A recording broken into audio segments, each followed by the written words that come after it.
शिव सूत्र, आत्मा की यात्रा का महान ग्रंथ।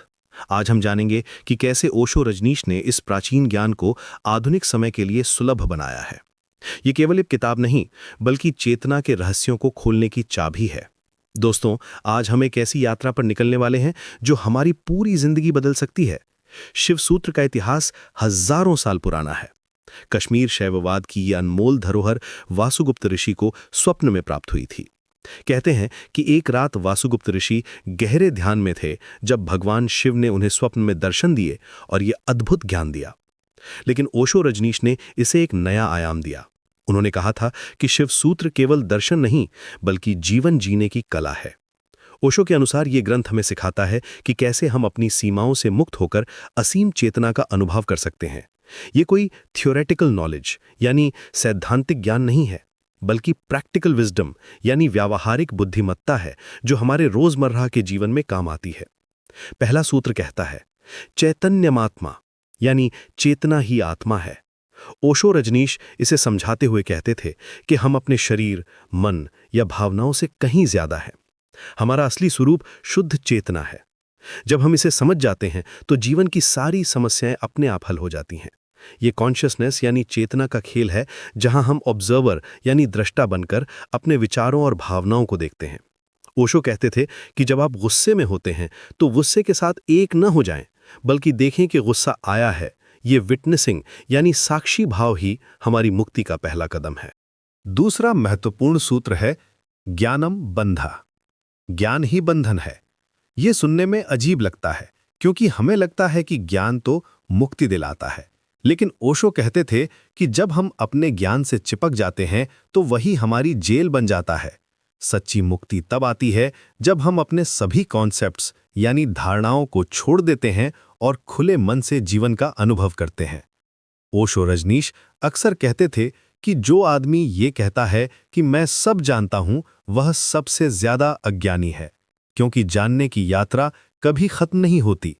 हर दिन कुछ नया सीखने को मिलता है, बशर्ते हम अपने पुराने ज्ञान की जेल से बाहर निकलने को तैयार हों। तीसरा सूत्र बताता है योनि वर्गः कला शरीरम। ये कहता है कि सृष्टि की सारी शक्तियां हमारे भीतर ही मौजूद हैं। ओशो रजनीश के अनुसार हमारे अंदर क्रिएशन यानी सृजन की अपार शक्ति है। जब हम इसे पहचान लेते हैं तो हम अपने जीवन के क्रिएटर यानी रचयिता बन जाते हैं। हमें किसी बाहरी शक्ति का इंतजार नहीं करना पड़ता। ओशो कहते थे कि हर इंसान के भीतर एक कलाकार छुपा हुआ है। कोई पेंटिंग करके अपनी क्रिएटिविटी यानी रचनात्मकता को व्यक्त करता है, कोई म्यूजिक के जरिए, कोई डांस के जरिए, लेकिन सबसे बड़ी कला है अपने जीवन को एक मास्टरपीस यानी कलाकृति बनाना। चौथा सूत्र है ज्ञानाधिष्ठानम मात्रिका। ये कहता है कि सारा ज्ञान अक्षरों में छुपा हुआ है। ओशो इसे समझाते हुए कहते थे कि हर शब्द में एक वाइब्रेशन यानी कंपन होती है। जब हम मंत्र जाप करते हैं या मेडिटेशन यानी ध्यान में बैठते हैं तो ये वाइब्रेशंस हमारी चेतना को बदल देती हैं। ये साउंड थेरेपी यानी ध्वनि चिकित्सा का विज्ञान है। ओशो रजनीश बताते थे कि जब आप ओम का जाप करते हैं तो ये आपके पूरे शरीर में रेजोनेंस यानी अनुनाद पैदा करता है। ये केवल एक शब्द नहीं है, बल्कि एक पावरफुल टूल यानी शक्तिशाली उपकरण है जो आपकी इनर फ्रीक्वेंसी यानी आंतरिक आवृत्ति को बदल देता है। पांचवा सूत्र कहता है उद्यमो भैरवः। ये बताता है कि हमारी एनर्जी यानी ऊर्जा ही भैरव है यानी शिव का रूप है। ओशो रजनीश कहते थे कि जब हम पूरी इंटेंसिटी यानी तीव्रता से कोई काम करते हैं तो हम डिवाइन यानी दिव्य हो जाते हैं। ये टोटल कमिटमेंट यानी पूर्ण समर्पण की बात है। आधे अधूरे मन से किया गया कोई भी काम हमें संतुष्टि नहीं देता। ओशो अक्सर कहते थे कि अगर आप झाड़ू भी लगा रहे हैं तो पूरे होश से लगाएं। अगर आप खाना बना रहे हैं तो पूरे प्रेम से बनाएं। हर काम में टोटालिटी यानी पूर्णता लाने से वो काम मेडिटेशन बन जाता है। छठा सूत्र है शक्ति चक्र संधाने विश्व संहारः। ये बताता है कि जब हमारी सारी शक्तियां एक साथ काम करती हैं तो पुराना संसार मिट जाता है और नया संसार बनता है।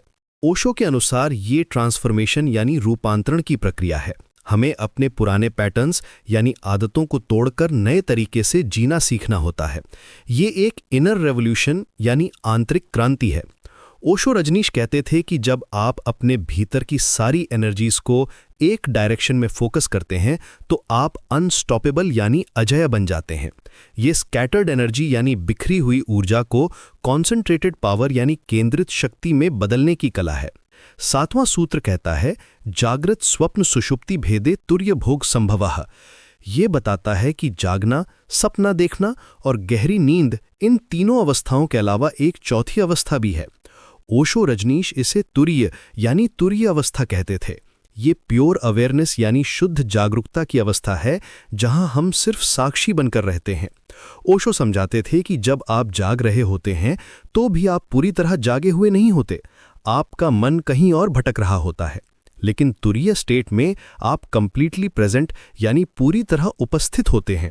ये एक ऐसी अवस्था है जहां टाइम और स्पेस की बाउंड्रीज यानी समय और स्थान की सीमाएं मिट जाती हैं।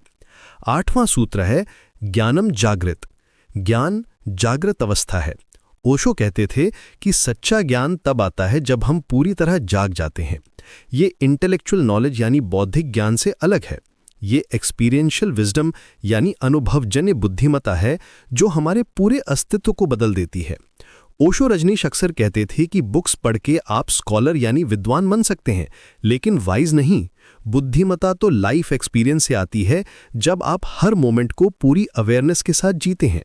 9वां सूत्र कहता है स्वप्नो विकल्पः। सपना विकल्प है।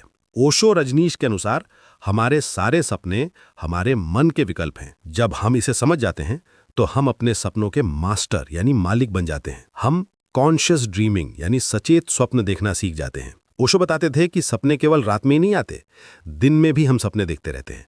हमारी फैंटेसीज, डिजायर्स, फियर्स, ये सब माइंड की प्रोजेक्शंस यानी मन के प्रक्षेपण हैं। जब आप इसे समझ जाते हैं तो आप अपनी रियलिटी को चूज कर सकते हैं। 10वां सूत्र है अविवेको मोह। अविवेक ही मोह है। ओशो कहते थे कि जब हम सही और गलत के बीच फर्क नहीं कर पाते तो हम मोह में फंस जाते हैं। ये डिस्क्रिमिनेशन यानी विवेक की कमी है। सच्ची स्पिरिचुअल ग्रोथ यानी आध्यात्मिक विकास तब होता है जब हम क्लियर थिंकिंग यानी स्पष्ट चिंतन करना सीख जाते हैं। ओशो अक्सर कहते थे कि कंफ्यूजन यानी भ्रम तब पैदा होता है जब हम अपने इमोशंस को लॉजिक के साथ मिक्स कर देते हैं। सच्चा विवेक तब आता है जब हम डिटैच्ड ऑब्जर्वर यानी निष्पक्ष दृष्टा बनकर सिचुएशंस को देखते हैं। 11वां सूत्र कहता है तृतीय भोक्ता वीरेशः। तीनों अवस्थाओं का भोक्ता वीरेश है। ओशो रजनीश के अनुसार जो व्यक्ति जागना, सपना और सुषुप्ति तीनों अवस्थाओं में जागरूक रहता है वो वीर है। ये अल्टीमेट करेज यानी परम साहस है जहां हम हर परिस्थिति में सेंटर्ड यानी केंद्रित रहते हैं। ओशो कहते थे कि सच्चा वीर वो नहीं है जो युद्ध में लड़ता है, बल्कि वो है जो अपने मन की बैटल्स यानी युद्धों से लड़ता है और जीतता है। ये इनर वॉरियर यानी आंतरिक योद्धा बनने की बात है। 12वां सूत्र है हृदय चित्त संघट्टाद दृश्य स्वाप दर्शनम। हृदय में चित्त के संघर्ष से दृश्य का स्वरूप दिखाई देता है। ओशो कहते थे कि जब हमारा मन और हृदय आपस में मिल जाते हैं तो हमें रियलिटी यानी वास्तविकता का सच्चा रूप दिखाई देता है। ये इंटीग्रेशन यानी एकीकरण की प्रक्रिया है। ओशो रजनीश समझाते थे कि आमतौर पर हमारा दिमाग कुछ और कहता है और दिल कुछ और, लेकिन जब ये दोनों हार्मनी यानी तालमेल में आ जाते हैं तो हमारे भीतर एक क्लैरिटी यानी स्पष्टता आ जाती है। 13वां सूत्र कहता है इच्छा शक्ति उमा कुमारी। इच्छा शक्ति उमा कुमारी है। ओशो रजनीश के अनुसार हमारी इच्छा शक्ति ही डिवाइन फेमिनिन एनर्जी यानी दिव्य स्त्री शक्ति है। जब हम इसे सही दिशा में चैनलाइज यानी दिशा देते हैं तो ये हमारी सबसे बड़ी शक्ति बन जाती है। ओशो कहते थे कि डिजायर्स यानी इच्छाएं बुरी नहीं हैं, बुरा यह है कि हम उनके स्लेव यानी गुलाम बन जाते हैं। जब आप अपनी डिजायर्स के मास्टर बन जाते हैं तो वही एनर्जी आपको एनलाइटनमेंट की तरफ ले जाती है। 14वां सूत्र है दृश्यम शरीरम। दृश्य ही शरीर है। ओशो कहते थे कि हमारा शरीर कॉन्शियसनेस का प्रोजेक्शन यानी प्रक्षेपण है। जब हम अपनी चेतना बदलते हैं तो हमारा शरीर भी बदल जाता है। ये माइंड बॉडी कनेक्शन यानी मन शरीर संबंध का विज्ञान है। ओशो रजनीश अक्सर कहते थे कि अगर आप अपने थॉट्स को पॉजिटिव रखेंगे तो आपका शरीर भी हेल्दी रहेगा। ये साइकोसोमैटिक हीलिंग यानी मनोदैहिक उपचार का सिद्धांत है। 15वां सूत्र कहता है हृदय चित्त संघटा दृश्या स्वाप दर्शनम। ये बताता है कि हृदय में चित्त के मिलने से हमें सच्चाई दिखाई देती है। ओशो रजनीश के अनुसार ये इनर विजन यानी अंतर्दृष्टि की बात है। जब हम अपने भीतर झांकते हैं तो हमें सब कुछ साफ दिखाई देता है। ये थर्ड आई यानी तीसरी आंख का खुलना है जो हमें इनविजिबल रियलिटीज यानी अदृश्य सत्यों को देखने की शक्ति देती है। शिवसूत्र का सार ये है कि हम सभी के भीतर डिवाइन पोटेंशियल यानी दिव्य संभावना है। ओशो रजनीश ने इसे बहुत सरल भाषा में समझाया है। उन्होंने कहा कि ये कोई कॉम्प्लिकेटेड फिलॉसफी यानी जटिल दर्शन नहीं है, बल्कि प्रैक्टिकल विजडम यानी व्यवहारिक बुद्धिमता है। ओशो के शब्दों में शिवसूत्र एक मैप है यानी नक्शा है जो हमें अपने ट्रू सेल्फ यानी वास्तविक स्वरूप तक पहुंचाता है। ओशो के अनुसार शिवसूत्र हमें सिखाता है कि कैसे हम अपने डेली लाइफ यानी दैनिक जीवन में एनलाइटनमेंट यानी प्रबुद्धता का अनुभव कर सकते हैं। ये मोनास्ट्री यानी आश्रम में जाने की जरूरत नहीं है।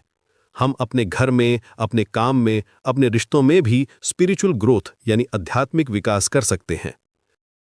अगर आपको ये कंटेंट हेल्पफुल लगा हो तो प्लीज़ इस वीडियो को लाइक करें, कमेंट में अपने थॉट्स शेयर करें और अपने फ्रेंड्स के साथ शेयर करना न भूलें। चैनल को सब्सक्राइब करना भी न भूलें ताकि आपको ऐसी और भी वैल्यूएबल कंटेंट मिलती रहे। धन्यवाद।